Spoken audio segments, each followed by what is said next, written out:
Physical ఒకటే కాదు mental గా కూడా వీళ్ళు చాలా షార్ప్ ఉండాలి, ఫిట్ గా ఉండాలి అని చెప్పేసి దానికోసమే ఈ నిజంగా ఈ అగ్ని పరీక్ష అనేది ఒకటి క్రియేట్ చేశారంట. కానీ దాంతో ప్లస్ ఉంది, మైనస్ ఉంది.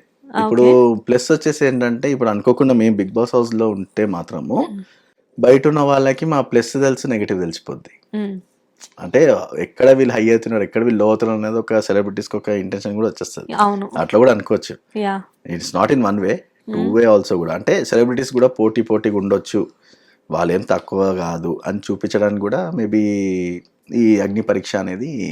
అంటే పబ్లిక్లో it should not make a bad intention that ఎవరిని పడితే వాళ్ళు తీసుకున్నారు అన్న ఒక పాయింట్ రాకుండా ఒక స్మూత్ జాబ్ అని చెప్పొచ్చు. అంటే మేము పిక్ చేసి తీసుకున్నాము, we feel these are good. So అందుకే కదా పబ్లిక్ ఓటింగ్ అని ఇవన్నీ పెట్టేది, అందుకే కదా. So already they are good అన్నట్టు ప్రూవ్ చేయడానికే మేబీ అదొక ఎక్స్పెరిమెంట్ అని చెప్పొచ్చు.